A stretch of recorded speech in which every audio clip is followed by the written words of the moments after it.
Esse podcast é apresentado por b9.com.br.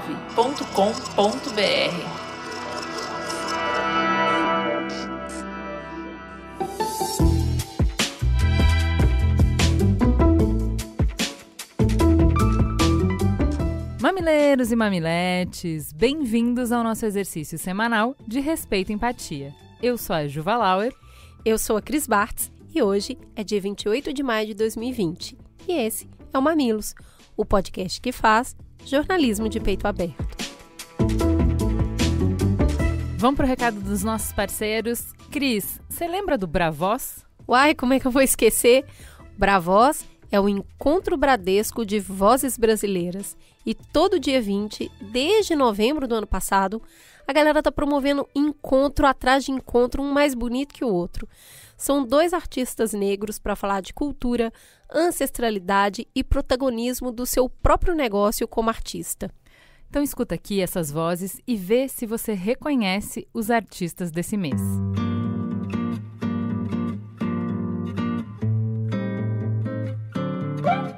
É sempre muito importante pensar na negritude. A gente carrega, a história das nossas origens. O legado que me deixaram foi a cultura. Através da cultura eu passei a ser um cidadão. Gente, sério?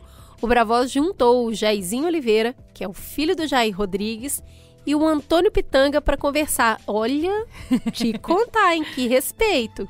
É isso aí, eles estão juntos no YouTube, no Instagram e no IGTV do Bradesco. E claro, com um episódio todo especial no podcast Negro da Semana, do Ale Garcia. É chuva de conhecimento, Brasil? Não dá para perder. Aqui no post desse episódio, você vai encontrar todos os links para você ir lá e acessar, conferir tudo direitinho. Tá muito gostosa a conversa.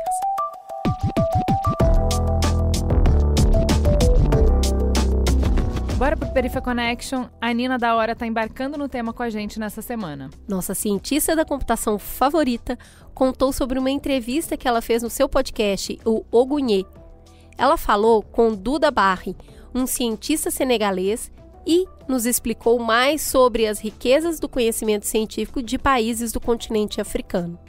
E tem uma reflexão interessante sobre como conhecer essas pessoas inspiradoras ajuda nos processos de construção de identidade. Vem daí, Nina! Salve, galera, beleza? Mais uma coluna do Perifa Connection aqui no Mamilos. Eu sou a Nina da Hora.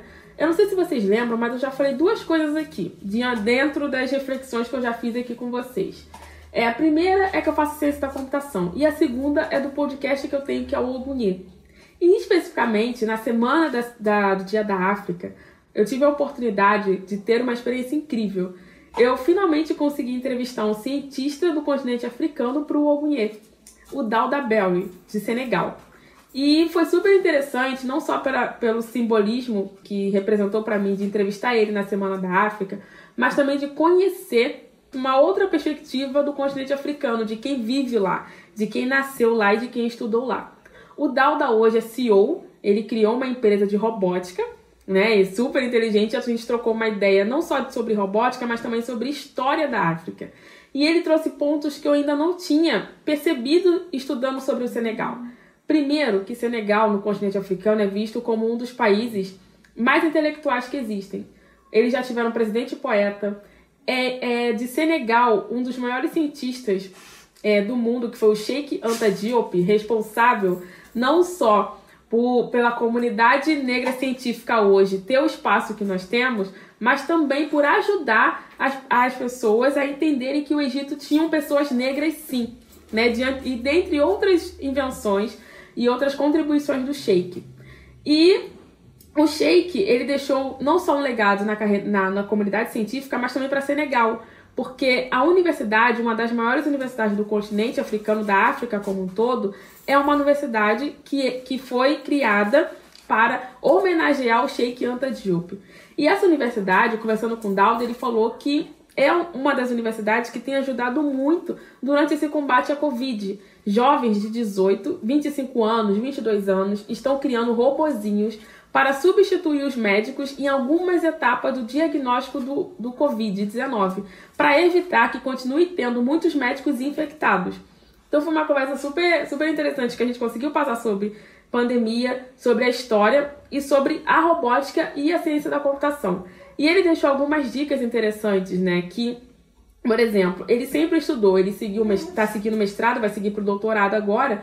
E uma das dicas que ele deixou para os jovens negros do Brasil, porque ele acompanha, eu achei isso incrível, ele falou uma coisa sobre diáspora, né? Uma coisa não, a gente conhece, para quem não conhece, pesquisa sobre diáspora, que ele falou que assim, os negros estão conectados no mundo. A gente tem a nossa origem, a nossa identidade, em algum momento ela se encontra. Então, um dos objetivos da vida dele é conseguir ajudar os negros, os jovens negros, de várias partes do mundo, e não só do continente africano. Dito isso, ele compartilhou da importância da gente seguir a carreira na educação, a carreira científica e a carreira acadêmica, porque ele disse que isso ajudou muito ele a construir a empresa que ele construiu hoje. E era isso, essa reflexão hoje um pouco mais leve que eu queria trazer para vocês, dessa experiência que eu passei. Aproveitando que algumas palavras que eu citei aqui, eu tentei explicá-la rapidamente, mas seria super interessante vocês pesquisarem e entenderem que a riqueza do continente africano não é só para o continente africano, é para a gente também. Até a próxima, galera! Teta. Carigana wa Carigana, ou Era uma Vez.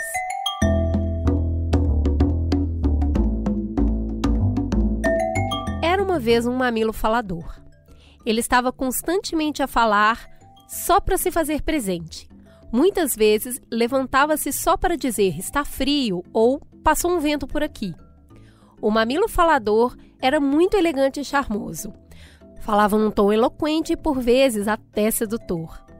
Isso incomodava muita gente, especialmente as pessoas cujos mamilos não possuíam tais talentos.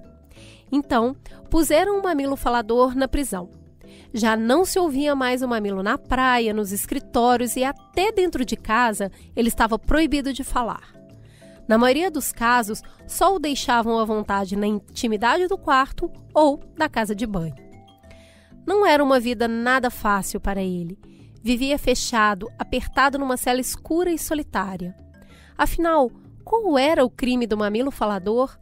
Ele não ofendia ninguém, não matava e nem roubava. Ele apenas sorria, chorava, saltava, enfim, existia.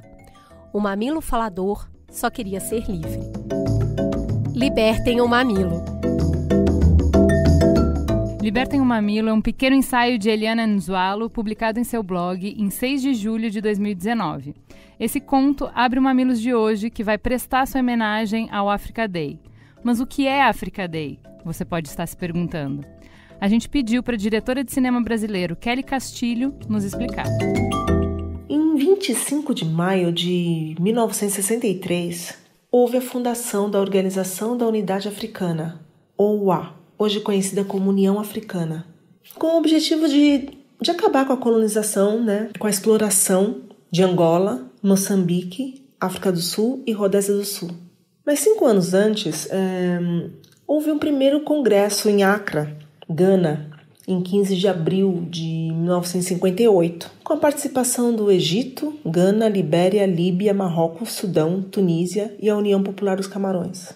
A OUA se comprometeu a apoiar o trabalho já realizado pelos combatentes da liberdade.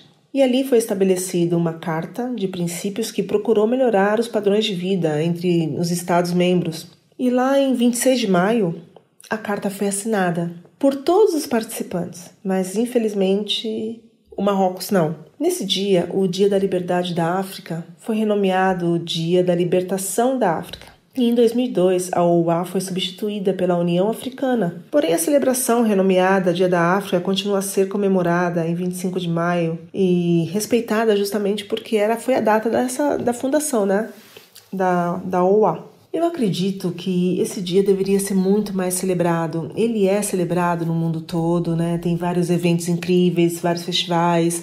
Porém, eu acredito que deveria ser mais respeitado. Porque ao final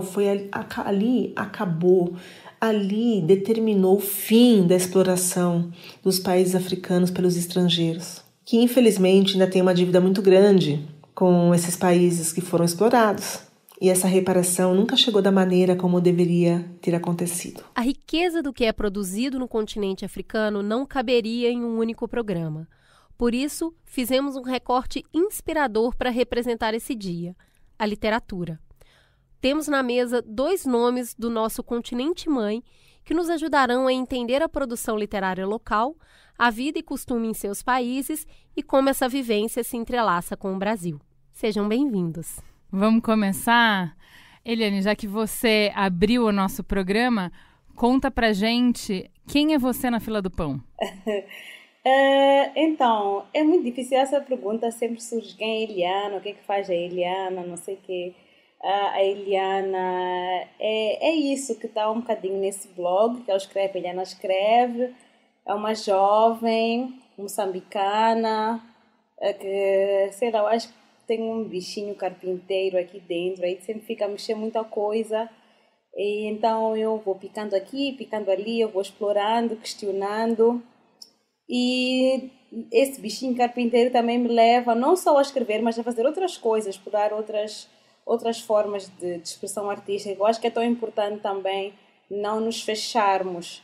Então, eu me considero uma exploradora de histórias. Eu gosto sempre de descobrir histórias, de ouvi-las, contá-las, vê-las, procurar e reinventar também. Eu acho que é importante também reimaginar história. E acho que é isso, acho que isso resume bem quem eu sou. Eu acho sensacional te ver falar, porque você foi comigo em muitos lugares através do Nome Disso é África. Eu amei os programas, principalmente a entrevista com o Sol, adorei. Obrigada. É muito, a voz é familiar, é muito legal te ver, é muito, muito legal te ter aqui. E também com a gente, complementando a mesa, José Eduardo Agualusa, muito bem-vindo. Quem é você na noite? Na noite? Eu não sei quem sou durante o dia. De noite eu sou aquele que sonha, né? Sendo que o sonho, de facto, é importante para o meu trabalho, né? Porque muitos dos meus livros começam com personagens que eu sonhei, ou com títulos que encontrei nos sonhos, ou com enredos, às vezes enredos completos que sonhei. Então, na noite sou aquele que sonha. Acabei de ler o seu livro Sociedade dos Sonhadores Involuntários. Você é o sonhador involuntário? Não, eu sou o profissional. Já que você começa entregando isso, queria te perguntar o que te motiva a escrever? Por que você escreve? Eu acho que para isso mesmo, para tentar me conhecer, não é? Para saber quem sou, o que faço, quem sou eu dentro do país, dentro de Angola e no mundo. Começou claramente por ser isso, não é? E também para tentar entender o mundo, para tentar entender os outros. E mais do que isso, porque acho que a literatura, os livros são territórios de debate, não é? E são plataformas boas para tentar dialogar, para tentar estabelecer debates sobre assuntos que me interessam e que eu acho que são importantes. E você, Eliana? Não sei. Para mim, escrever é quase como respirar. Eu comecei a falar cedo e andei tarde. Eu acho que eu gostava muito de ficar ali a falar. Minha mãe diz que eu era muito preguiçosa. Quando eu aprendi a escrever, eu já escrevia poemas, cartas, que até hoje minha mãe tem esses ficheiros emoldurados na sala, coisas que eu escrevi em 96, 97. Então eu tinha 5, 6 anos quando eu comecei a escrever.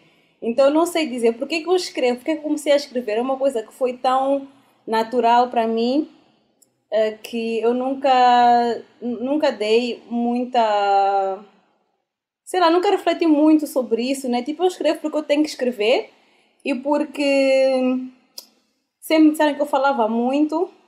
Acho que por falar muito, então acabei encontrando na escrita uma forma de falar mais calada. E é isso, acho que safei-me assim. Agualusa, você acabou de falar sobre a escrita ser uma forma de debate, uma forma de colocar ideias para serem conversadas. A gente hoje está com uma situação mundial grave, né, com uma pandemia acontecendo, e especialmente em alguns países, e o Brasil é um grande foco dele, com o horror acontecendo para fora também da pandemia, na forma como isso é visto e é gerenciado por líderes. Com tanto horror acontecendo, com tanto realismo fantástico acontecendo no jornal, tem espaço para ficção ainda?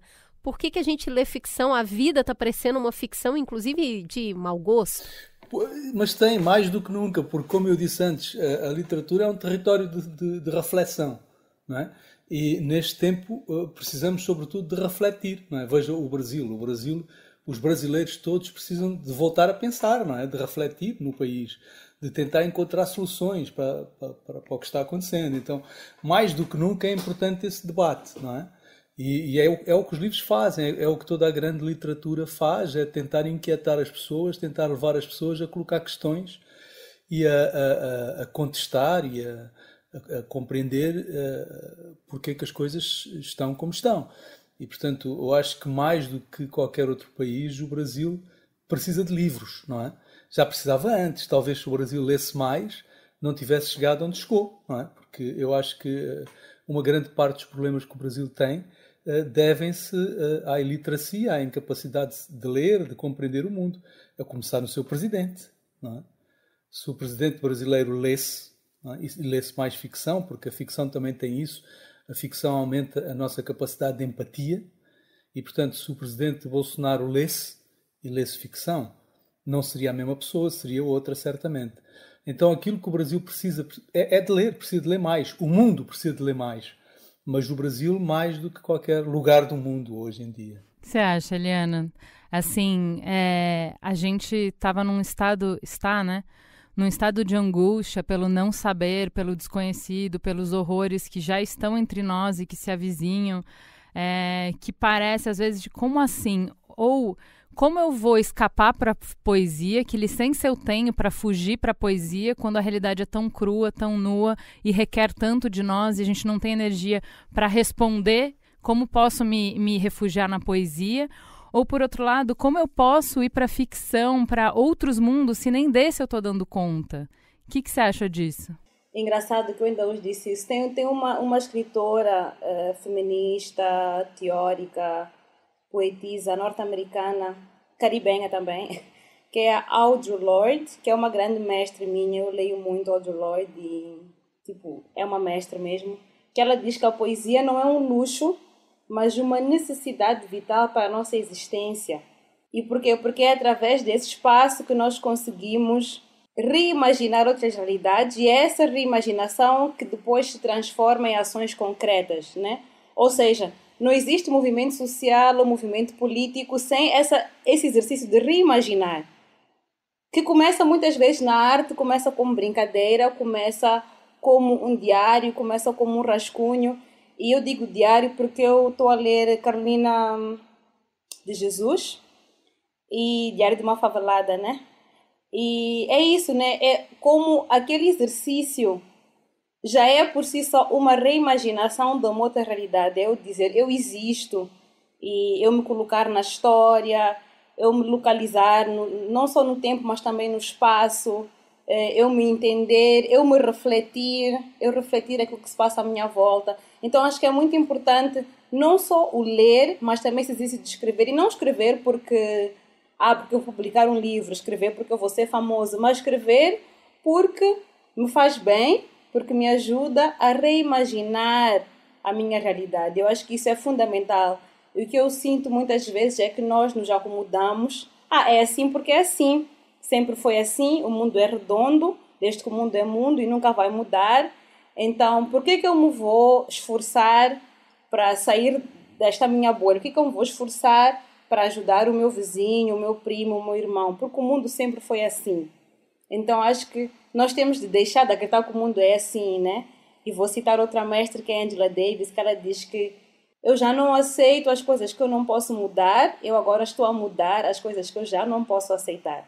Eu acho que nós temos de começar a fazer esse exercício. E pegando a outra coisa que eu queria dizer, que eu li a Teoria Geral do Esquecimento da Agualusa e eu até escrevi no meu blog sobre essa leitura, que eu acho que também é uma leitura boa para este momento. É uma leitura boa sempre, né? Mas para este momento específico, porque eu acho que nos leva a essa reflexão do o que foi esquecido, que partes de nós ficaram para trás e que nós precisamos de rever, que partes ficaram tão para trás que já são quase animal, né? Que eu já não sou um ser humano, eu já perdi a capacidade de amar, já perdi a compaixão e a empatia pelo outro. e que partes minhas eu consegui, que humanidade em mim eu consegui manter e preservar. Eu acho que neste momento é importante nós fazermos esse exercício e nos lembrarmos, né, de sermos pessoas e não de sermos números ou mais uma vida, mais um sobrevivente ou mais uma vítima e pronto, acabou.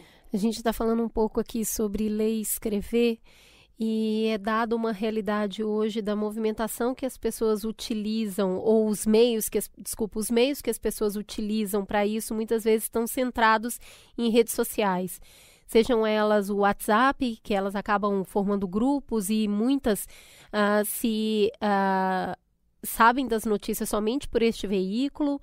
Então, uma discussão forte sobre quais são as plataformas onde a gente lê e escreve, porque a escrita me parece hoje muito presente, inclusive de uma maneira quase do não pensar. Né? Aquela informação bate em mim e eu publico algo que eu senti, muito mais do que eu refleti, muito do que eu senti, eu publico em redes sociais. Eu gostaria de saber um pouco da visão de vocês sobre esse ler e escrever que hoje utiliza essa plataforma muito como um espaço. É o espaço para debate? É o espaço que promove a reflexão que a gente precisa? Qual é a opinião de vocês? Eu acho que o problema não é o espaço. O problema é a nossa capacidade ou incapacidade de autopoliciamento e de autocrítica e autoavaliação. De eu perceber que eu não sei tudo, não posso opinar sobre tudo e perceber que às vezes o meu lugar é um lugar muito mais de escuta e de aprendizagem e não querer comentar e opinar e ficar aí a fazer tag às pessoas, marcar mil amigos porque achei aquele conteúdo interessante, ou até o inverso, achei polêmico, então vou aumentar ainda mais a polêmica, né? Então, acho que não é necessariamente a rede social A ou B que é a culpada. Eu acho que somos nós como seres humanos, até porque nós é que inventamos as redes sociais. A rede social não surgiu da autocombustão, né? Houve a mão humana aí que criou esses algoritmos e que facilitou a disseminação de algumas mensagens em detrimento de outras. Ou seja, a qualquer momento nós podemos mudar isso se houver vontade para tal. E talvez a nossa questão tenha que ser essa, né? Será que nós queremos mudar isso? Será que nós queremos uma revisão daquilo que é esse espaço? Como é que nós queremos que esse espaço seja? Mas eu não acho que seja o problema das redes sociais. Acho que é o problema nosso, de pessoas. Agora, Lúcia, quer complementar? Não, concordo completamente. Agora, é mais um espaço, de qualquer forma, não é? É mais um território que podemos usar e, como a Helene diz, é uma questão de saber usar esse território novo que temos à disposição e, portanto, eu só vejo como um complemento àquilo que já existe. Isso é bom, naturalmente, é mais um território. Mas é diferente, né? Você estava falando sobre como a escrita é um território de debate, é uma plataforma. Existe na forma como cada plataforma é construída um estímulo para que o debate se ponha de uma determinada maneira. Então, pela rapidez de rede social, pelos algoritmos que impulsionam mais reação, então reação mais inflamada, tal, é diferente de um livro, que o tempo é outro. O tempo para ler o livro, o tempo que você tem para escrever o livro é um, e aí para burilar esse livro, para pensar mais sobre isso, e para dormir sobre essa ideia, e para mudar de ideia, o tempo é diferente. Para consumir isso também. Então, a qualidade do debate que a gente tem, ou a qualidade da conversa, a qualidade do diálogo, a qualidade da reflexão que a gente tem quando está lendo um livro e está lendo um post de rede social, está lendo um texto de rede social, é diferente. Não é melhor e não é pior, eu acho, mas é diferente.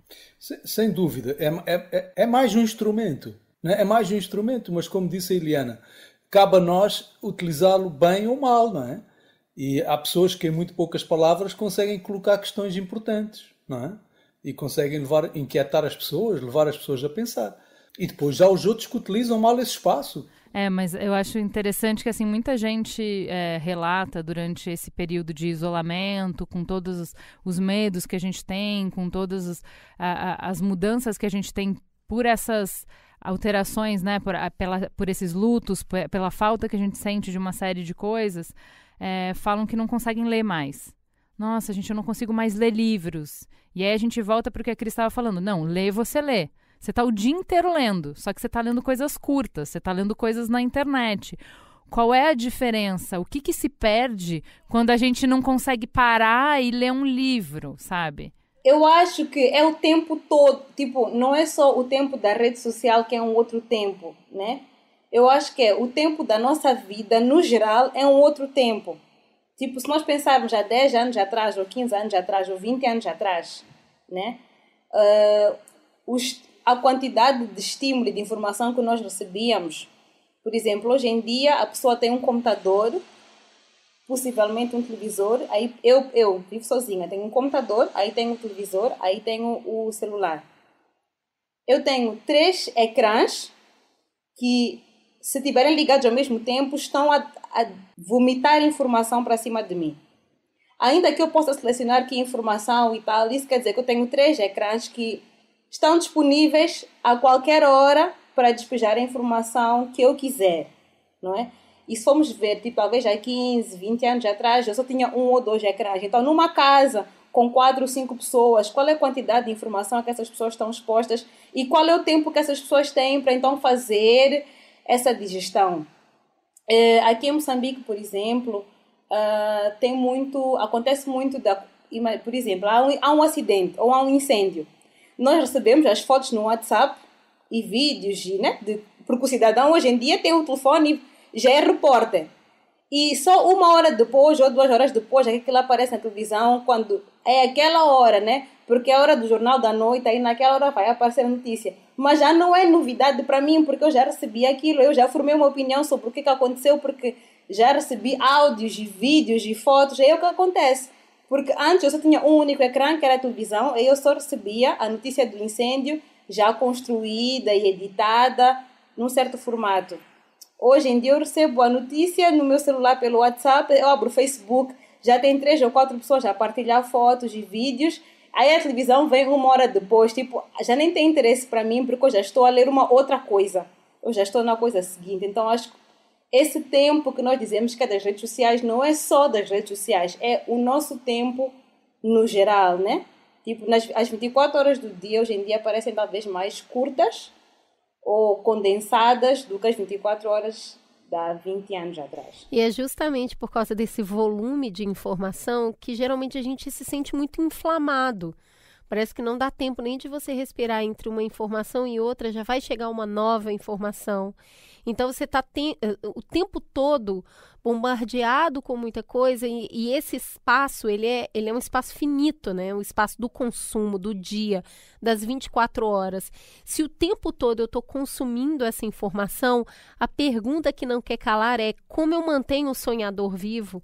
Como eu mantenho aquele que projeta, aquele que sonha, aquele que respira, se eu estou o tempo todo a consumir, a me inflamar, a estar desejoso do saber do todo, de tudo que acontece? Olha, eu vou deixar para o sonhador responder.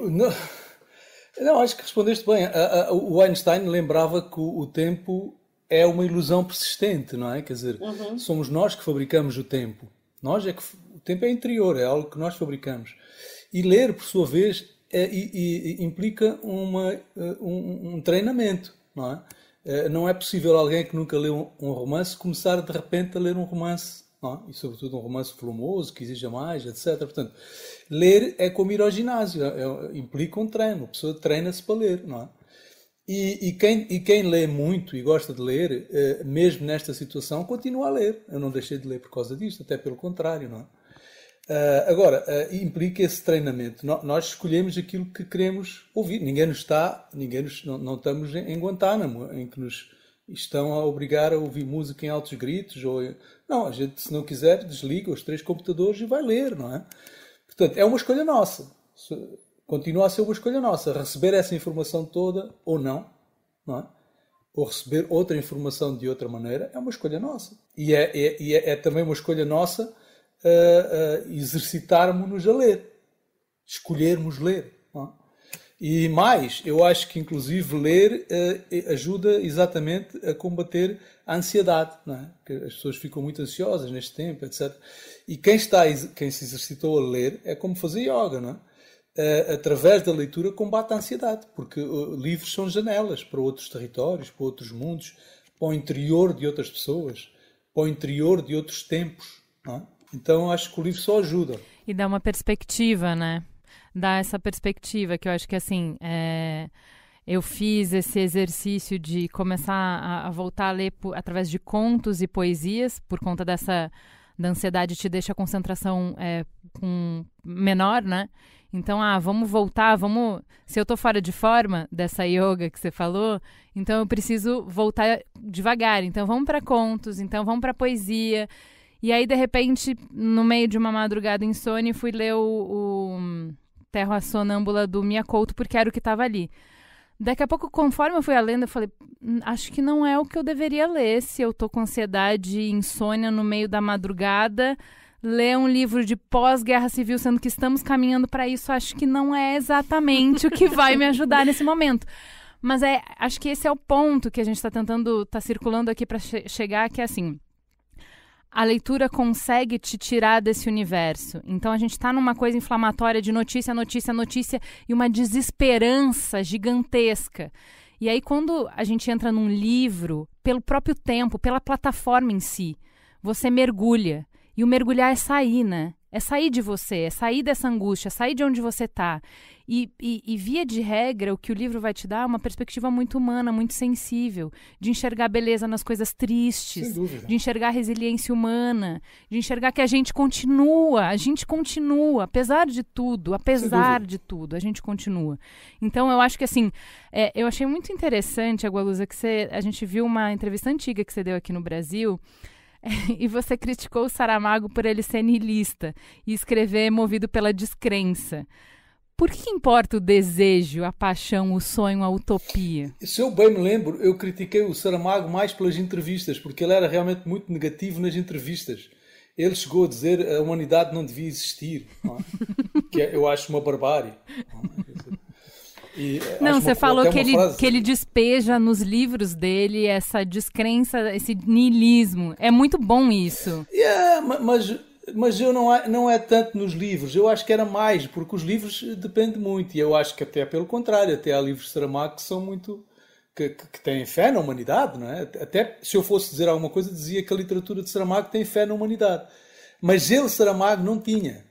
Não é? E isso a mim irritava-me sempre. As entrevistas de Saramago sempre me deixavam irritado por causa dessa falta de fé, não é? Dessa falta de fé na humanidade. Mas para que importa? Na humanidade. Apesar do Bolsonaro, tenho fé na humanidade, não é? Mas por que importa ter fé na humanidade? Importa. Por que importa? Porque especificamente você estava falando, acho que do ensaio sobre a cegueira, que você falou que ele estava colocando muito niilismo nas coisas e tal. Por que importa você colocar paixão no seu livro? Por que precisa ter aquela personagem, a jovem, no livro Sociedade dos Sonhadores Involuntários? Por que você precisou colocar aquela menina? Por que importa que no livro tenha isso? Bem, naquele caso, porque esse livro é um livro que tenta, e aliás foi uma das razões porque o livro surgiu, esse livro surgiu de uma certa inquietação minha ao perceber que em Angola existe essa fratura clara entre gerações, e que havia uma geração que apareceu com o Luati, com os companheiros do Luati que estiveram presos, etc., combatendo pela democracia, não é? E a geração mais velha, inclusive a minha geração, se alienou desse combate, não é? E, portanto, o livro fala sobre isso, o livro é sobre isso, e, portanto, essa menina representa essa geração nova que recuperou o sonho, que recuperou o valor do sonho, não é? Que eu acho que foi uma coisa que, infelizmente, a minha geração perdeu. Quer dizer, depois do Muro de Berlim, foi como se não tivéssemos direito à utopia, que a utopia tivesse acabado. Ora, nós precisamos de utopias, precisamos de construir novas utopias, não é? O desafio é exatamente esse, é voltar a sonhar, é recuperar o valor do sonho, a importância do sonho. E essa menina representa isso. Representa essa geração que continua a sonhar. E o livro é isso, não é? O livro é como... no livro de forma literal até, não é? A situação muda depois que as pessoas começam a sonhar em conjunto. Essas são os sonhadores involuntários, não é? Porque os outros são os profissionais. Esses são os involuntários. Começam a sonhar em conjunto e transformam a realidade. E depois da publicação do livro, o Zé Eduardo Santos caiu. Olha só, quando a gente está falando desse potencial, dessa necessidade real de sonhar, eu queria conhecer um pouquinho, eu queria entender um pouquinho dos lugares onde vocês estão hoje, começando por você, Eliana. Moçambique está sonhando como hoje se está a partir do momento que a gente está passando por um momento de transformação mundial, um momento único onde todo mundo está vivendo uma dificuldade de saúde idêntica, né? Estamos perdendo pessoas, estamos combatendo um vírus. Como a sociedade moçambicana vê isso, combate isso e tenta manter o sonho e a esperança viva? Ok, então, primeiro disclaimer, eu não quero nem posso falar como sociedade moçambicana, até porque acho que sou talvez diferente da maioria, né? Pelo menos aqui na cidade de Maputo, eu vivo em Maputo. E a segunda é que eu acho que nós não podemos falar da pandemia numa perspectiva exclusiva de saúde ou de ciência, né? A pandemia é uma questão social, qualquer pandemia é mais uma questão social do que uma questão de saúde. Podemos pegar o caso do vírus da Zika, por exemplo, em que até houve casos de muitas mães que foram abandonadas pelos parceiros. Isto é uma questão social, não é uma questão de saúde. Tivemos o caso do HIV, em que muitos doentes também eram abandonados, outros até se suicidavam quando tinham o diagnóstico, né? Então, há que olhar qualquer pandemia sobre uma lente muito mais social do que científica ou de saúde. Porque se for só a questão de saúde, de lavar as mãos, usar a máscara, andar com álcool gel, a gente não chega lá. Não vamos chegar lá só com essas tecnicidades, né? Mas se eu for a falar do momento atual e da nossa capacidade de sonhar, eu acho que nós estamos todos meio a dormir, assim, né? É o que eu sinto. Estamos cansados, com razão. São muitos processos. A história não é uma linha, né? São várias linhas sobrepostas. Então, nós estamos a viver muitos processos ao mesmo tempo, de transição de mentalidades, de transição de, não digo de orientação política, mas quase isso, e viver esses processos dentro de um processo global, pandêmico, acho que nos colocou numa posição meio de vamos dormir, quem sabe quando eu acordar isto não vai ser verdade, era tudo um sonho mau e já passou. Então, o que eu tenho visto é muito esse dormir ou esse deambular, né? Tipo, vamos, isto vai passar, vamos empurrar um bocadinho mais, daqui a pouco passa. E pronto, acho que não estamos a sonhar muito, né? Acho que nós queremos comer e queremos estar vivos para podermos contar aos nossos netos o que estamos a viver hoje, mas não estamos necessariamente a sonhar, assim, acho que não. Eliana, sabe o que quando eu li o Terra Sonâmbula, eu falei para a Cris, como que eu não tenho a menor ideia? Eu não consigo me situar na história, da história de Moçambique, assim, mais ou menos, tá? Assim, em grandes arcos, eu não conseguia colocar aquela história porque tem todo o pano de fundo. Ele não precisa contar a história, porque ele está contando para quem sabe, para quem viveu, para quem é dali. E eu comecei a ficar desesperada. Eu comprei já vários livros, porque eu falei, o tamanho, o abismo da nossa ignorância. A gente no Brasil não tem, no currículo oficial de História de África, eu fui uma ótima aluna de História, ótima. Eu não lembro de ter estudado nada, assim, África do Sul, um pouco a gente estuda apartheid e tal, mas assim, os outros países, nada. Mas agora tem. Eu tenho 30 anos, né? Faz um tempinho que eu saí... 40 anos. A pessoa tirando 10 anos na idade, veja bem. Eu tenho 40 anos. Faz um tempinho que eu saí da escola. Mas assim, eu fiquei muito espantada de eu não ter referência nenhuma, sabe? Conta pra gente um pouquinho de Moçambique. Fala um pouquinho da história recente do país. Em que momento vocês estão? Também não sei. Eu acho que é difícil falar do momento presente. Tipo, em que momento o Brasil está. Vocês também não sabem. Está tudo uma confusão. Está o caos. Eu sei te dizer. Eu posso te dizer. Eu te dou em 140 caracteres o caos que está o Brasil. Mas Eu acho que está em todo lado. Eu acho que não há nenhum país, nenhuma nação, nenhum estado que chegou lá. A gente não sabe o que lá é, mas quando digo chegou lá, eu acho que todos nós conseguimos imaginar, né, esse espaço. Ninguém chegou lá, Moçambique também não chegou lá. E o momento histórico de Moçambique, é assim, eu estudei ciência política, então se vocês me deixarem falar, eu falo muito, e aí vou me perder em tecnicidades e coisas talvez muito filosóficas, né?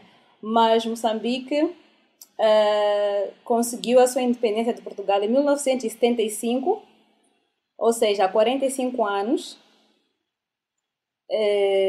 muito recente. Vivemos um período de uma tentativa socialista, depois entramos numa guerra civil por reivindicação desse regime socialista. Então vivemos uma guerra civil que durou 16 anos, que terminou no início dos anos 90. Depois disso tivemos um presidente que ficou 30 anos no poder, Joaquim Chissano, que apesar de ter ficado 30 anos no poder, é o presidente, acho que mais adorado, dos presidentes recentes, né? Mais adorado pelos moçambicanos. É um senhor até vivo, né? Muito carismático. É um senhor carismático, pronto. E depois dele tivemos o presidente Guebuza e agora temos o presidente Filipe Nyusi. Ou seja, desde o Moçambique independente estamos no 4º presidente. Né? Só para terem uma ideia histórica, tipo, Moçambique independente. Vamos falar de juventude. Estamos na nossa quarta. Depois Samora Machel, Joaquim Chissano, Armando Guebuza e agora Filipe Nyusi, que está no seu 2º e último mandato. Então acho que é isso, né? Acho que de uma forma resumida são essas transições e essa onda neoliberal que um pouco por todo lado se impõe, né? E Moçambique, por ter esse legado socialista, tem muito, e também o nosso legado pré-colonial que permaneceu, tem muito de valores de solidariedade, de entreajuda, de coletividades que foram sendo fragilizados ao longo desses processos coloniais e que eu acho que neste momento sofrem grandes ameaças. E então, mesmo quando eu olho para o governo, o último mandato do Lula e os mandatos da Dilma, eu penso que foi essa mão neoliberal, né, que vem através das agências internacionais, que vem através de organizações não governamentais, que muitas vezes nas suas políticas têm filosofias neoliberais e reforça essa ideia do Ocidente, né, do Ocidente saber mais ou saber tudo, estender a mão, e que o Sul global não se consegue erguer sozinho, não consegue caminhar com os próprios pés. Então nós em Moçambique estamos a viver um pouco isso, né? Eu sinto que para nós jovens, bem jovens, né? Eu vivi já quase depois da Guerra Civil. Eu acho que nós estamos muito mais afastados de qualquer momento. Tipo, a minha mãe viveu 2 guerras, né? Meu pai também, meu avô também. Então, eu sou a primeira pessoa na minha casa. E atenção que eu nasci 1 ano antes do Acordo de Paz, mas vou considerar, né? Que nasceu fora de um contexto de conflito. Então, nós temos muito problema com tudo que é oposição. Quando há uma vontade de reivindicação, é tipo, temos que parar porque nós não queremos uma guerra. Há muito esse medo, porque são feridas ainda abertas, feridas recentes, e eu acredito que mesmo esta pandemia trouxe-nos um pouco disso, essa ideia de escassez. Vai faltar pão, vai faltar arroz. Para quem já passou fome a sério, né? Para quem já dormiu com fome, acordou com fome dias a fio, é um medo muito real. Então via-se que as pessoas que tinham condições iam aos supermercados mesmo e compravam quantidades industriais, porque é esse medo, é essa memória da fome que as pessoas não querem deixar para os seus filhos e as pessoas estão a fazer de tudo para que isso não aconteça. Agualusa, muito obrigada, Eliana. Assim, era tudo isso que a gente precisava. Assim, esse panorama geral que a gente consegue se identificar pra gente, pra quem tem a minha geração, não existe guerra. A gente nunca viveu uma guerra, embora a gente viva uma guerra civil que tem mais mortes do que muita guerra e tal. Uma guerra civil velada, né? Que é a guerra do tráfico, enfim. Mas, apesar disso, uma guerra dessa maneira, dessa magnitude como vocês viveram, a gente não sabe. Então, a impressão que eu tive quando eu li esse livro que se passa na pós-guerra civil em Moçambique, foi muito isso que você está falando, sem viver, por isso, nessa janela que a gente passa, sem ter passado pela guerra, eu senti esse eco que você fala na sua fala de não quero oposição, que é assim, aqui no Brasil, porque não temos essa memória, porque não temos esse trauma, muito fácil para a gente é chegar no ponto de falar, então não tem diálogo, então não tem como conversar com essa pessoa. Eu acabei esse livro, que é o escombro, né? É a tristeza, o desfazer completo do tecido, das pessoas, da sociedade, de tudo que a gente construiu, pensando assim, como não tem diálogo? Qualquer coisa é melhor do que isso. Senta na mesa, conversa, não é possível que a gente não consiga resolver. A gente não entende mais, será que a gente não sabe qual é o risco? Será que a gente esqueceu? A experiência humana tem tanto disso, tem tanta riqueza, a gente pode buscar, a gente pode ver, a gente não precisa passar por isso para saber. A Gualusa, fala um pouco da experiência angolana, que a gente também não conhece nada. Deixa só começar com uma nota de otimismo no meio disto, porque, bem, sou angolano, angolanos são otimistas.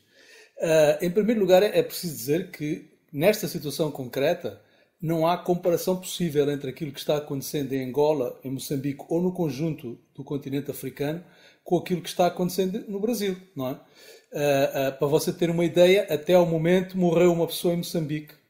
Morreram 4 pessoas em Angola. Qual o tamanho da população de Angola? 30 milhões de habitantes e mais ou menos o mesmo em Moçambique. Sim. E na África do Sul é mais, e a África do Sul está realmente, é o país que está com uma situação mais complicada, mas morreram 300 pessoas e os hospitais estão perfeitamente capazes de responder a este problema.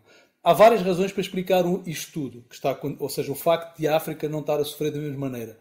E as pessoas têm tentado explicar, isolamento, até a coisa do HIV, que parece que as pessoas com HIV não desenvolvem a doença da mesma maneira. Enfim, há muitas razões, mas há uma que normalmente no Ocidente não se diz, e que é importante dizer, que é, os nossos governos não têm estado mal. Os nossos governos têm agido melhor que os governos europeus. Ok? Então, com todos os problemas que nós temos, os nossos governos estão a agir melhor. Quer dizer, mesmo a coisa de fechar fronteiras, etc. Angola e Moçambique têm as fronteiras fechadas, não entram. É muito interessante isso que você está colocando, que vai totalmente contra o que o resto do mundo falava, né? Que o resto do mundo falava, olha, agora chegou no lugar mais pobre do mundo, vai todo mundo morrer. Vai, toda a gente dizia que ia ser um desastre absoluto e não sei o quê, e África... E não há, até o momento não há desastre em África. Até agora não há. Até pode ser que eu me engane, mas não é o que parece, porque mesmo na África do Sul, onde a situação é mais complicada, neste momento já há mais pessoas que recuperaram da doença do que pessoas contaminadas. Então, nada leva a crer que vai ser um desastre. Não leva a crer. Parece-me que vamos conseguir ultrapassar. É bom dizer também que nós já temos e temos em curso outras epidemias muito mais graves, como a malária, por exemplo, não é? Em Angola, desde o momento em que começou esta crise, onde morreram 4 pessoas, entretanto morreram 2.000 de malária. Então, realmente, o nosso principal problema é a malária, não é este vírus. Até ver, mas parece-me que não vai ser. Em relação e claro que isto, só acabar em relação a esta crise, é evidente que esta crise tem muito a ver com gestão política. Não é por acaso que o Brasil está onde está e que os Estados Unidos estão onde estão. São países que têm uma terrível gestão política. Péssima. Não podia ser pior. São países que estão... Há bocado você falou em fascismo. Quer dizer, a grande diferença entre o fascismo clássico, não é? O Mussolini, e o que está a acontecer no Brasil, não é? É que no fascismo clássico era o horror organizado e no Brasil é o horror caótico. Não há nada... A bem dizer, ninguém se entende. Eles não se entendem entre eles. Esta gente é o pior do pior. O problema é que você não sabe como apareceram. Se você me tivesse dito isto há um ano atrás ou 2 anos atrás, eu não acreditaria. Eu não sabia que esse Brasil existia. Onde é que foram aparecer? Como apareceram estas pessoas? Que para mim são o anti-Brasil. Para mim o Brasil é exatamente o oposto disto que estamos a ver. Esta gente que apareceu de repente, não sei de onde. Não são. Se fossem, não doía tanto.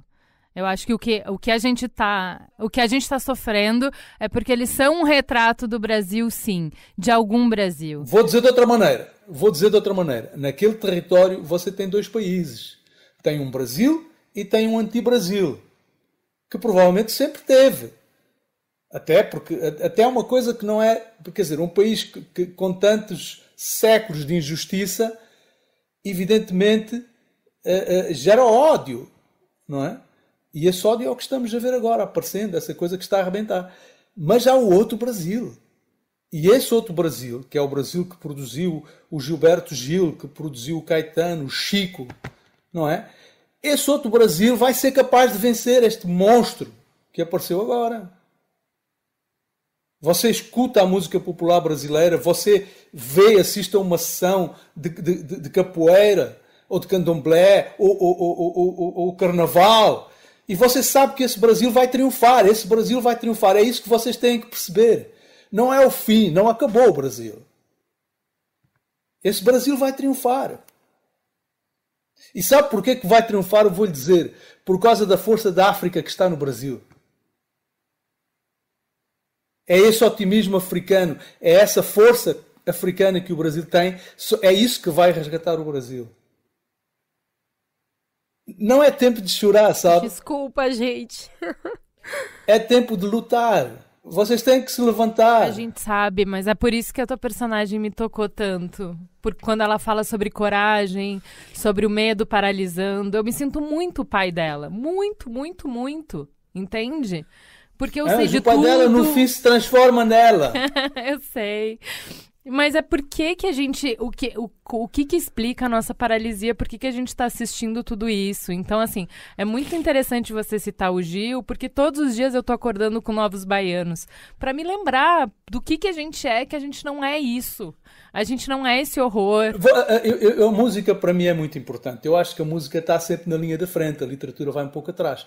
E não a questão é, o Brasil tem o Gil e depois o Brasil tem 1 milhão de jovens que estão surgindo agora, que você descobre e é como se você estivesse a descobrir a música pela primeira vez. Sabe? Que outro país tem isso? Que outro país tem esse poder? Então o Brasil continua sendo o Brasil. Agora você vai ter que combater. E tudo aquilo que não foi feito, inclusive pelo Lula, que o Lula tem responsabilidades. Por exemplo, em relação que é o que eu não perdoo o Lula, é em relação aos evangélicos. O Lula teve possibilidade de combater o fascismo cristão, o fundamentalismo cristão, e não o fez.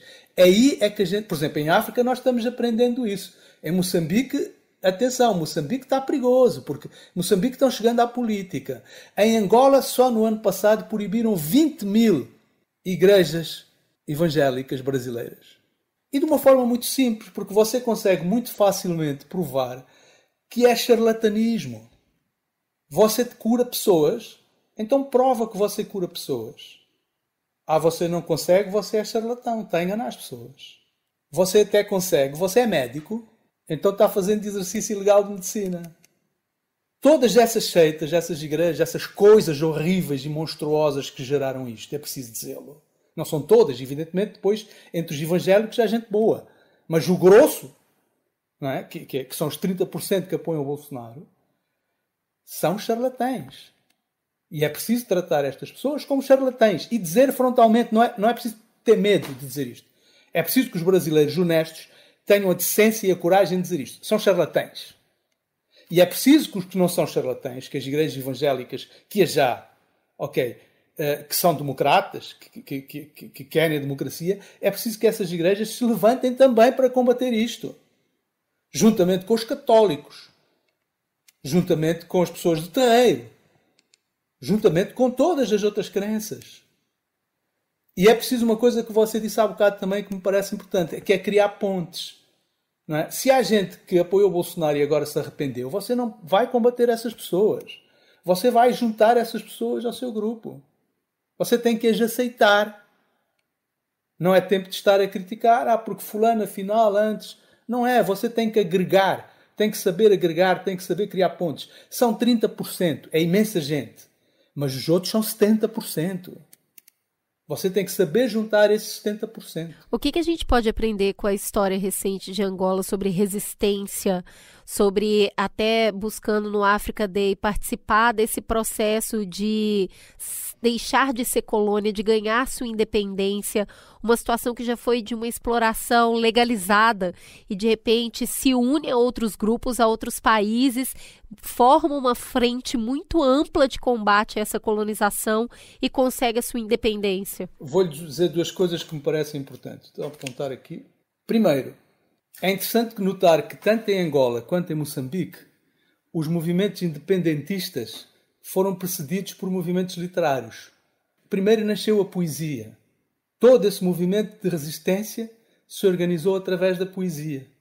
E não por acaso os primeiros líderes pós-independência, presidentes, ministros, etc., eram poetas. A poesia foi fundamental para gerar esse movimento de resistência. Então a primeira coisa a dizer é: a poesia serve para isso. Quando te perguntam para que serve a poesia serve para isso. A poesia também é resistência. Em Angola, quando surge o movimento democrático, estes jovens democratas que surgem na sequência dos movimentos no Norte de África, com o Luati à cabeça, etc., o Luati é o quê? É um rapper. São também poetas, são também pessoas da palavra. Mais uma vez a poesia. A poesia serve para isto. A poesia serve para criar resistência. Serve para criar pensamento. Então tem aquela charge que diz, não é, que corria aí no Brasil, que tem um casal caminhando e ele diz: e agora o que é que vamos fazer? E ela diz: vamos fazer poesia. É super importante isso, acho também importante referir. Porque eles odeiam a poesia. Eles odeiam a poesia, mas é precisamente por isso, quer dizer, qualquer literatura, né?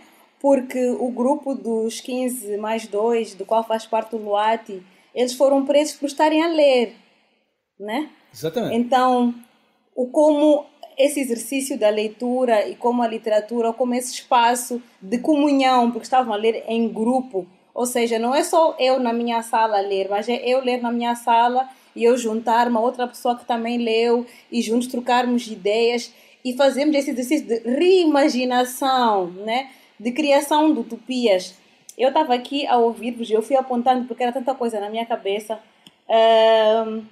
E vocês perguntavam o que é que nós podemos fazer, como é que nós podemos aprender com esses exemplos de Moçambique e de Angola.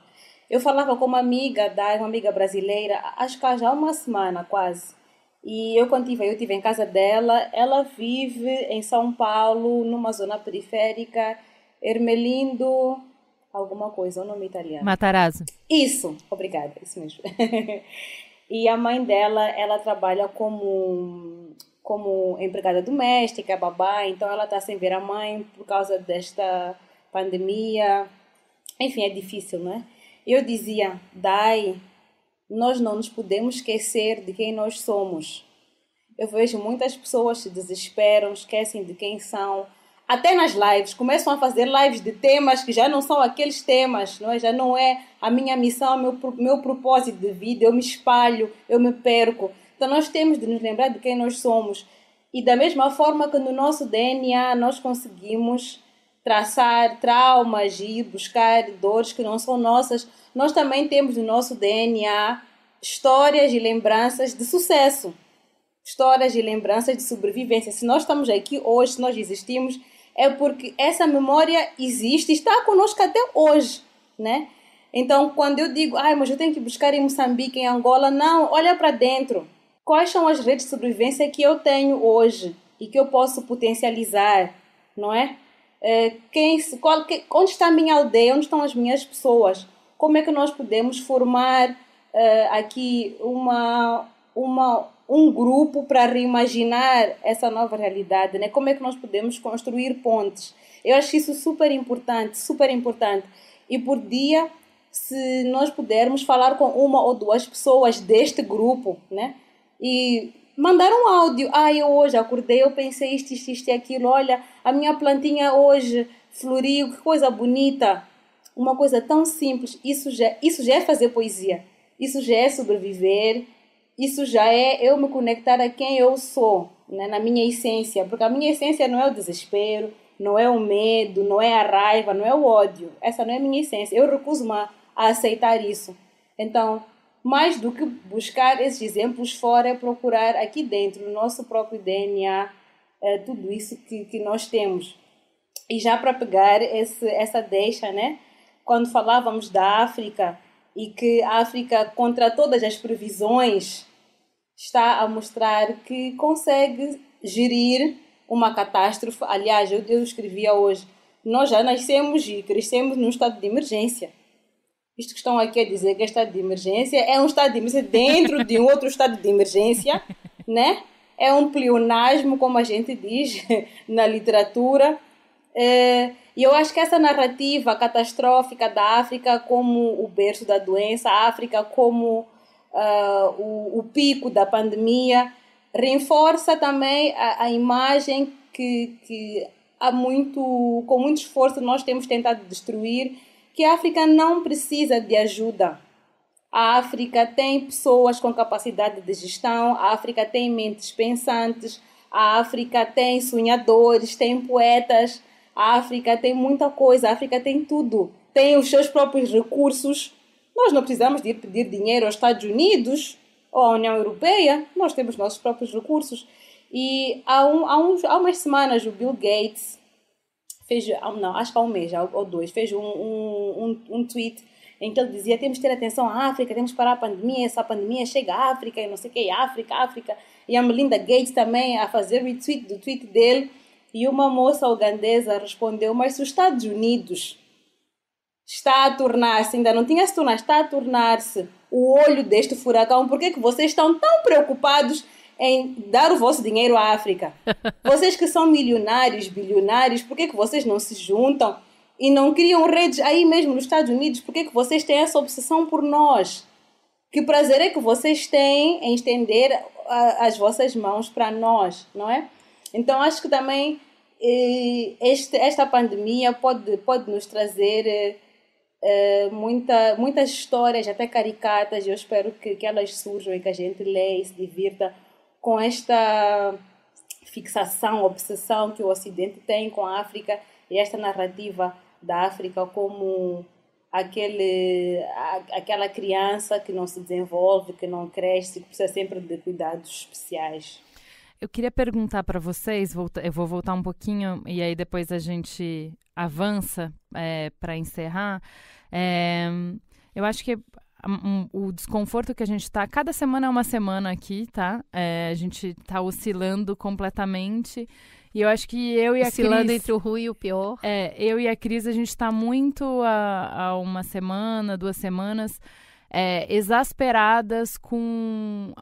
a falta de vergonha, o horror, a falta de pudor, a incompetência, a maldade, a técnica, né, genocida, o discurso genocida de quem nos governa, de quem escolhe por nós, de quem faz as leis, e de ver que isso não é um problema dessas pessoas. Essas pessoas não me incomodam, porque pessoas ruins sempre existiram, aí você combate, é o que a Agalusa falou. Me dói ver o eco dela nas pessoas que estão ao meu redor.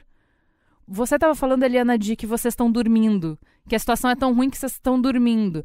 A sensação que eu tenho é que o horror é tão absurdo que a gente fica desacreditado, a gente não acredita. Lidar com a realidade pra gente é desesperador. Ao invés da gente ficar puto, porque a raiva é um afeto energia, né? Que move, né? Então, a raiva te faz agir. A tristeza te deixa inerte. Olha, o que eu acho é que não é só o Brasil que tem que despertar. O mundo tem que despertar para aquilo que se passa no Brasil também. E está despertando, não é? Quer dizer, você está falando nisso, eu estou pensando na Amazónia, com aquele cara inacreditável como ministro antiambiental, que declara expressamente que quer aproveitar a distração das pessoas para passar leis ilegais, não é? Coisas, enfim... para passar, enfim.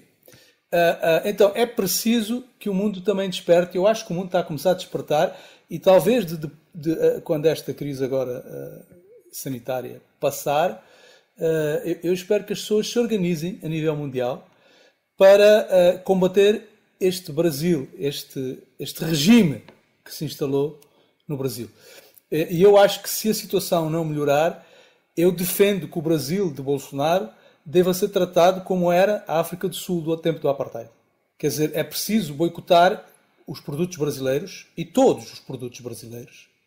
É preciso impedir os atletas brasileiros de competir em competições internacionais, etc, etc, etc. Que é para as pessoas sentirem, ok? Que é preciso combater o regime. Porque este regime está matando pessoas. Este regime realmente, no caso da Amazónia, é um regime genocida, que tem um propósito genocida. No caso das populações negras, dos quilombolas, etc., é um regime que tem um programa genocida. Então, eu espero que comece a ser combatido a nível internacional como aquilo que é um regime genocida, com um programa racista e genocida. Eliana falou que a gente tem no nosso próprio DNA a resistência, e ele existe mesmo, né? A gente ainda tem a maior população mundial de povos originários, de indígenas, que inclusive fica uma parcela significativa deles em Manaus, que é um dos estados que mais está sofrendo com morte. E de um povo que a gente sabe que tem menos resistência ao vírus que o homem branco leva para esses lugares. Hoje, no corpo dos garimpeiros que exploram ilegalmente esses lugares.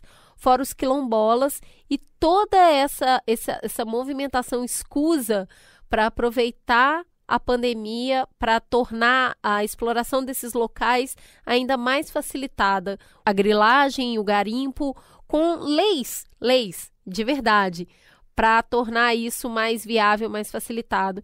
Então, sim, eu acho que tem um chamado muito forte do Brasil para aprender com o seu passado. Se hoje a gente ainda tem uma das maiores populações indígenas do mundo, é porque ela é resistente. Isso é fruto unicamente do DNA resistente dos próprios indígenas do Brasil, porque o que podia ser feito para exterminar foi feito e continua sendo feito agora ainda mais. A mesma coisa da população originária de países africanos que vieram escravizados para o Brasil e que já enfrentou uma grande política eugenista e está enfrentando novamente agora. Então, eu acho que sim, a gente tem muito esse DNA, mas eu acho que a troca com o nosso continente mãe e explicar para a gente como se resiste é uma troca fundamental para nós hoje, que somos não tão jovens de democracia, mas com uma democracia tão fragilizada como a gente tem visto hoje. Então, a presença de vocês aqui hoje, trazendo essa história de transformação, de resistência, e eu acho que uma autonomia emocional do próprio país, né? A forma como vocês falam hoje de autonomia emocional, eu acho que é o que a gente ainda não tem hoje, principalmente porque a gente tem um governo que bebe a água que os Estados Unidos quiser colocar na casinha ali para beber, entende? É um momento meio assim, buscar as origens, eu acho que ajuda um pouco a ter esperança. Eu queria encerrar perguntando para vocês o que significa o Africa Day.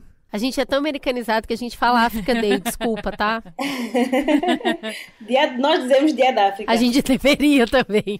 Que também podia ser questionado, né? Tipo, por que em português? Mas acho que isso fica para um outro Africa Day ou Dia da África.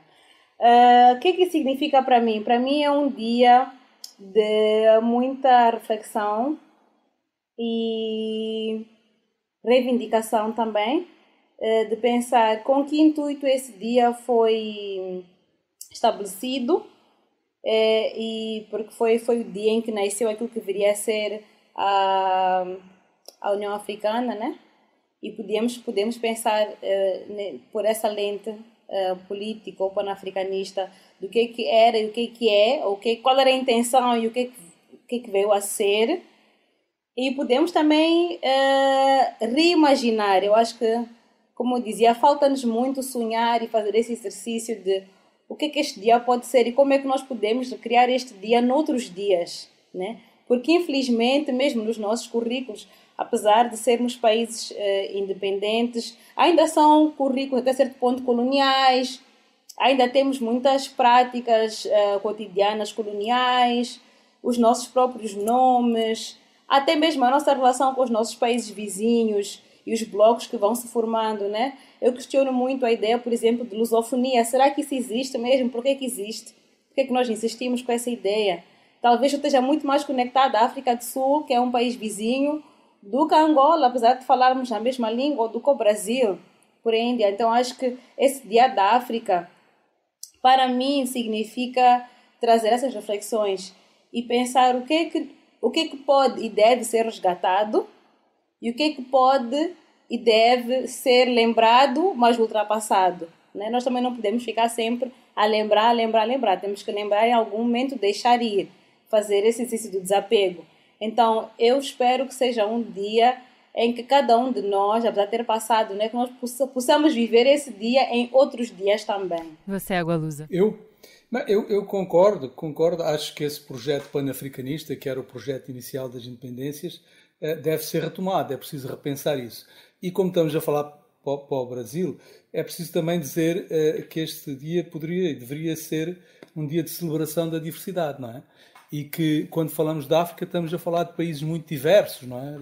Eu falei agora das independências da África, mas quando falamos disso esquecemos muitas vezes que o país mais antigo do mundo é um país africano, a Etiópia, não é? Quando falamos em literatura, pensamos que as literaturas africanas escritas são novas, mas uma das literaturas, creio que a literatura mais antiga do mundo, surgiu num país africano, no Egito. Então, para dizer isto, que a África tem uma história muito antiga, não é? Muito antiga e muito diversa. E acho que aquilo que devemos celebrar em primeiro lugar é essa diversidade e é a exuberância da cultura contemporânea africana, que o Brasil ainda precisa conhecer. Muito bem. Temos um programa? Temos um programa. Eu acho que temos quase um programa terapêutico, eu diria. Bora então pro Farol Aceso, Ju? Vamos lá. Farol Aceso. Começa por você, Eliana. O que você indica pra gente? Eu fui apanhada de surpresa. Eu gosto de me preparar, mas ok. A nível de livro, se eu tivesse de escolher um livro, eu escolhia o livro Meio Sol Amarelo, de Chimamanda Adichie. Foi um livro que me marcou muito, que vou dizer que mudou a minha vida mesmo. Todos os livros mudam, mas esse foi... Há uma Eliana pré e uma pós este livro específico. Acho que é o melhor livro da Chimamanda por dois motivos essenciais. O primeiro é que ela escreve para africanos. Eu acho que no livro americano ela está a escrever para outras pessoas.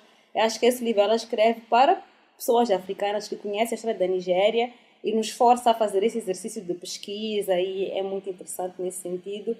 E porque eu gosto muito de política, como eu disse, é um livro que, apesar de ser um romance, consegue ser um livro histórico que nos dá toda a história de uma guerra civil, né, dentro do romance. E se eu tivesse que recomendar música, eu vou recomendar uma artista moçambicana, que é Lena Baul, Lenabahule. É isso. A Chimamanda essa semana fez um vídeo toda diva, promovendo um encontro de titãs, porque ela estava escutando Xênia França, que é uma cantora brasileira maravilhosa, que já esteve com a gente aqui no programa. A gente ficou olhando assim, derretida. Foi muito legal. E você, Água Lusa? Bem, eu estou a pensar na música, porque a literatura, curiosamente, o Brasil conhece melhor a literatura africana, dos vários países africanos, não apenas lusófonos, do que a música, o que é estranhíssimo, tendo em atenção que a música africana hoje conquistou os maiores palcos do mundo. Quer dizer, você aqui mesmo, eu agora estou em Lisboa, em Portugal, você tem um sem número de artistas africanos e tem portugueses que são influenciados por eles, a mesma coisa em França, em Inglaterra e por aí vai. E no Brasil essa música africana ainda não entrou muito. Então, como eu sou angolano, vou aconselhar, estava a pensar aqui dois nomes, um da velha guarda, da velha geração dos músicos angolanos, que é o Rui Mingas, e outro jovem, muito jovem, que é o Toti Samed. E estava ali, há bocado vendo ali a Eliana dizer que talvez esteja mais ligada, os moçambicanos estejam mais ligados à África do Sul do que a Angola, e estava-me a lembrar que os moçambicanos podem não gostar muito dos angolanos, mas gostam da música angolana. gostam da música angolana. E estes... Adoro, eu senti uma vibe Brasil-Argentina agora. E estes são dois grandes nomes da música angolana para quem está a começar, que podem ser interessantes. O Rui Mingas e este jovem Toti Samed, que vocês encontram facilmente nas redes sociais. Gente, muito obrigada. Foi uma delícia conversar com vocês. Eu espero que em algum Obrigada momento... a nós. Eliana, por favor, se vier ao Brasil em algum momento no futuro, nos avise para que a gente possa se encontrar. A mesma coisa, a Agualusa. Gostaria muito de, passado todo esse momento mundial, a gente possa se abraçar de verdade. Aquele abraço gostoso. Com certeza. Em breve. Não sabemos quando, mas em breve isso vai acontecer. Com certeza. A gente aqui abraça com os 2 braços, dá 3 beijinhos, serve um ótimo café. Então, convido vocês para conhecer nossa casa. Muito obrigado, com certeza. Obrigada. Mantenham-se seguros. Tchau, um beijo. Tchau, Fiquem gente. bem. gente. Tchau. E aí, Ju, o que você tem para indicar no Farol Aceso? Pô, tem tanta coisa que eu tô até com vergonha. Você sempre esfrega muita cultura na minha cara, Juliana. Ó, eu vou aproveitar que a gente já desligou com os convidados, que eu ia ficar com vergonha de indicar o livro dele na frente dele, mas eu vou indicar a Sociedade dos Sonhadores Involuntários, do Agualusa. Esse livro nos leva para Angola, Moçambique, África do Sul, Cuba e Brasil. Todos esses países conectados por uma história de realismo fantástico sobre violência, coragem e o que nos move. Amor, dor, esperança ou medo. É um livro muito, muito bonito. É um livro gostoso de ler, é envolvente, rápido. Vale muito a pena, tá? E para ficar no mesmo tema, né, da gente... voltar o nosso olhar para outras histórias contadas por outros atores, eu assisti 2 séries africanas. A primeira está em destaque na Netflix, é uma série adolescente, chama Sangue e Água, indiquei muito para a Cris. Todos os dramas que a gente vê em colégios americanos e tá cheio de série, assim, é muito legal, vem outro lugar, me interessa muito isso, sabe?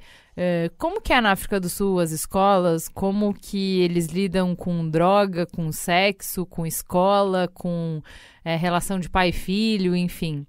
É super curtinha, é uma temporada que tem 6 episódios, todos os atores, quase todos, são estreantes e eles são ótimos, se acredita em todos, você se identifica com todos de cara, a produção é muito boa, eu amei as festas, a música, as roupas, a língua...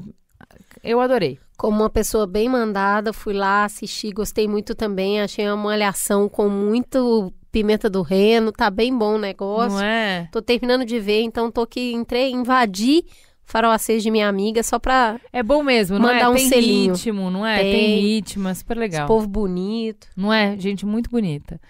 Continuando, daí vem uma indicação que o Oga já tinha feito há um tempão, que é Queen Sono. É uma série policial... Uma coisa meio Jason Bourne, sabe? É uma agente especial de uma agência super secreta da África do Sul que desbaratina quadrilhas em vários países diferentes da África. É super tech, né? Então é muito legal. Assim, essas 2 séries mostram países africanos sobre outra perspectiva que não é essa da pobreza. Embora tá ali no pano de fundo, mas... outras narrativas, né? Então, no Queen Sono você vai ver tecnologia, você vai ver ação, você vai ver aventura. É muito, muito legal, tá? E eu tenho uma dica para mães. Eu recebi algumas mães falando comigo que gostaram das dicas que eu dei para crianças e tal. Achei muito interessante e tem a ver com a conversa que a gente teve com a Agualusa sobre leitura ser treinamento, igual exercício de você ir pegando condicionamento físico. Achei muito legal que o Benjamin fez uma transição essa semana. Ele lia muito, mas ele só lia quadrinhos. E isso estava começando a me incomodar, assim, dele não passar para uma próxima coisa, né? E aí a gente comprou uma série para ele de livros que é muito boa para essa transição de quadrinho para livros. É a série do Homem Cueca.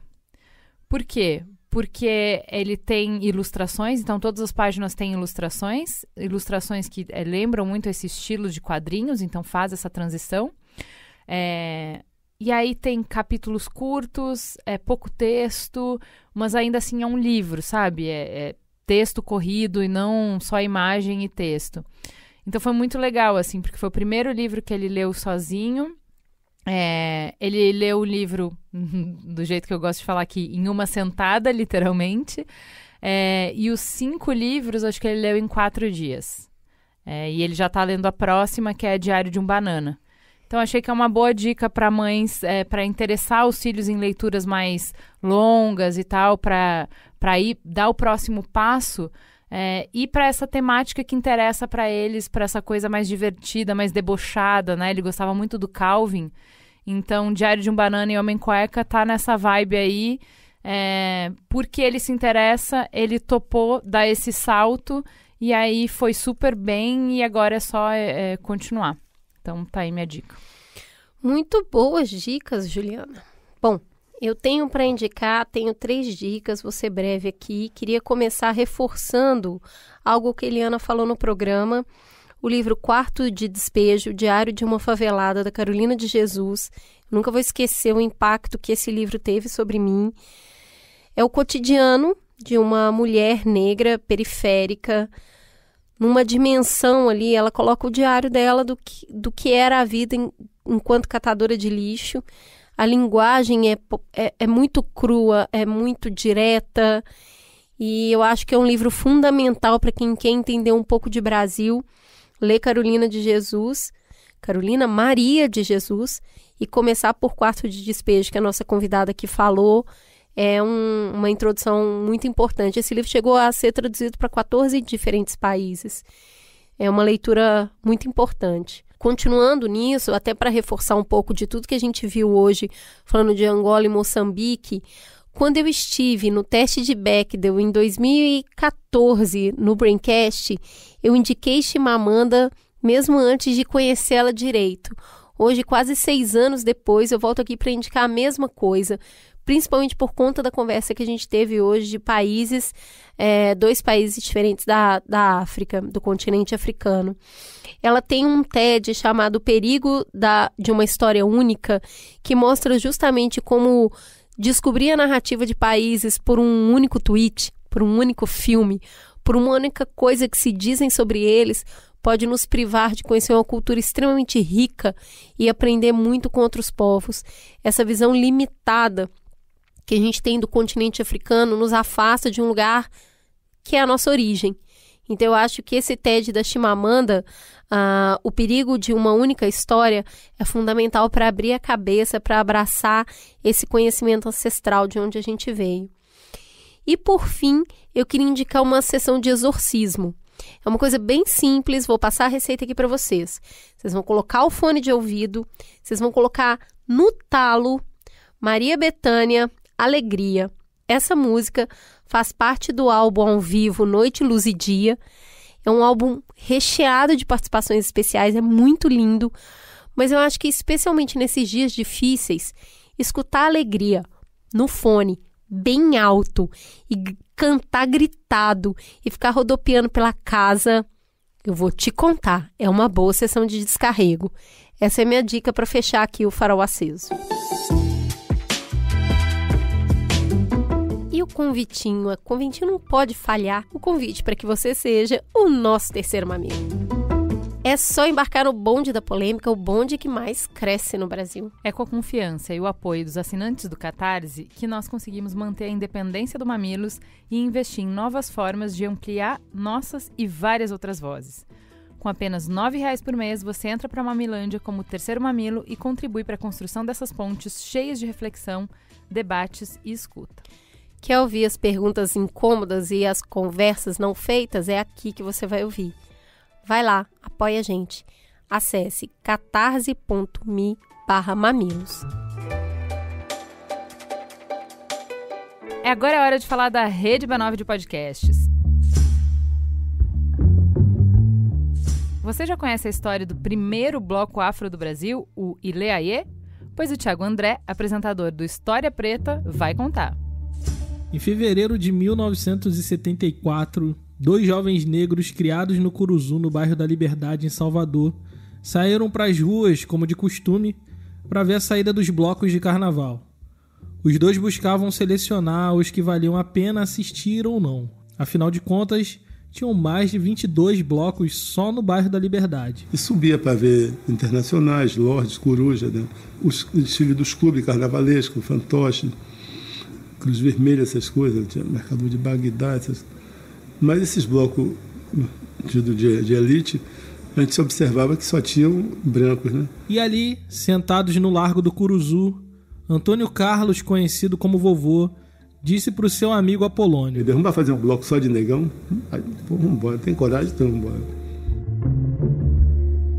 Ó, que esse é só o comecinho da história, hein? Tem muito mais sobre cultura e narrativas afros na História Preta. Cada episódio se propõe a trazer memórias históricas da população negra no Brasil e no mundo. Para ouvir esse e muitos outros episódios cheios de conhecimento, acessa aí historiapreta.b9.com.br. E já aproveita e segue no Twitter e Instagram no @história_preta. Fala que te escuto. Vamos pro Fala que eu te escuto. Lembrem-se, a gente tá no YouTube também. Vocês podem comentar os episódios por lá e a gente lê aqui. É só acessar youtube.com/mamilospodcast. No Twitter, você nos segue no @mamilospod, como fez o Ramo Moleque.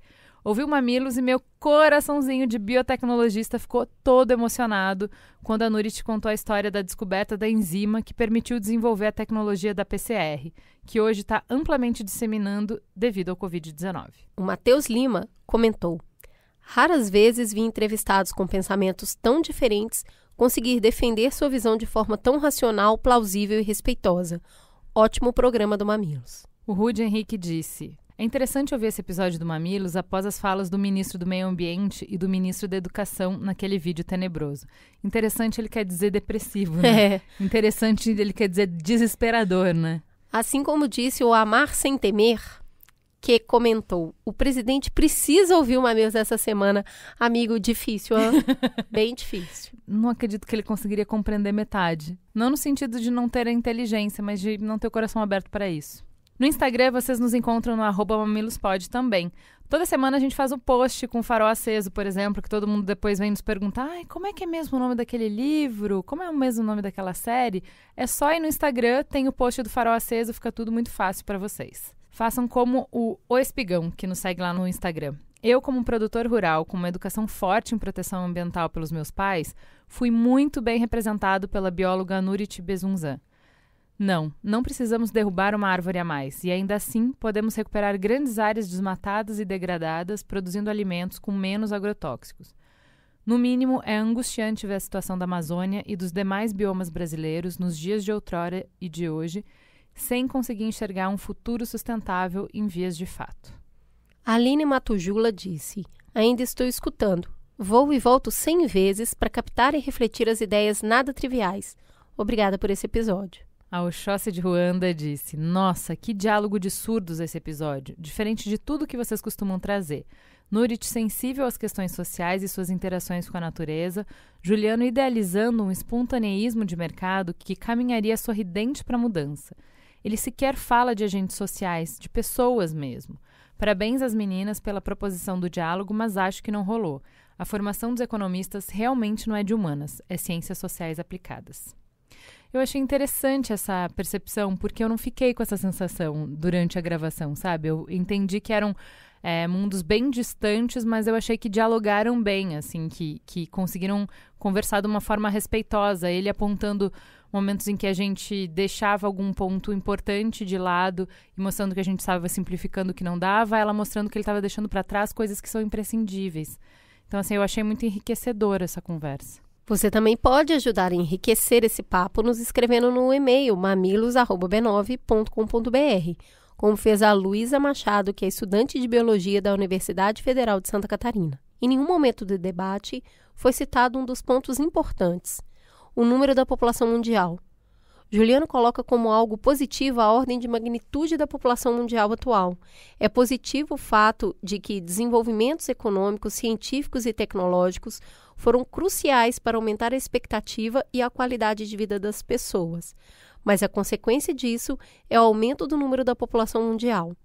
Se olharmos só pelo lado biológico, isso já é insustentável. Somos 8 bilhões de animais de grande porte, ou seja, animais que demandam grande quantidade de espaço, comida e demais recursos para a sobrevivência básica. Nenhuma outra espécie de animal de grande porte no mundo tem um número próximo de indivíduos que a humanidade possui. Com isso, a demanda por recursos naturais é muito grande. Adicionando o ritmo de produção que o sistema capitalismo impõe e o potencial tecnológico atual, é receita certa para dar ruim. Para tudo isso, vejo que, obviamente, não há uma solução única e imediata, apesar de urgente. Sempre levanto a bandeira do controle de natalidade mundial. Acho que podemos trabalhar pontos como mulher tem que ser mãe, a legislação do aborto, a educação sexual nas escolas e o real planejamento de gravidez entre casais. Acho interessante pensarmos também pela perspectiva de Yuval Harari, quando propõe no livro 21 lições para o século XXI, em que fala da tendência da existência de uma classe de pessoas que serão substituídas no mercado de trabalho pela inteligência artificial. Ele cita mais desdobramentos sociais e ambientais e ainda termina. Isso tudo faz parte de mudanças culturais e, como mencionado no episódio, parte da população mudar hábitos pessoais para, então, refletir na sociedade, no sistema e na política. É isso, Juliana. Temos um programa? Temos um programa que só é possível graças à apresentação de Juvalau e Cris Bartz, coordenação geral de Carlos Merigo, Juvalau e Cris Bartz, produção Beatriz Fiorotto, apoio à pauta e pesquisa Jaqueline Costa, nossa maravilhosa tigra, edição de Alexandre Potashev, com trilha de Andy Lopes, identidade visual Bárbara Seward, coordenação digital AG Barros, Pedro Estraza, Lucas De Brito e Iago Vinícius. Atendimento e comercialização Raquel Casmala, Camila Maza e Thelma Zenaro. Mamilos, jornalismo de peito aberto. Aberto. Aberto. Aberto. Aberto. Aberto. Aberto. Aberto. Aberto. Aberto.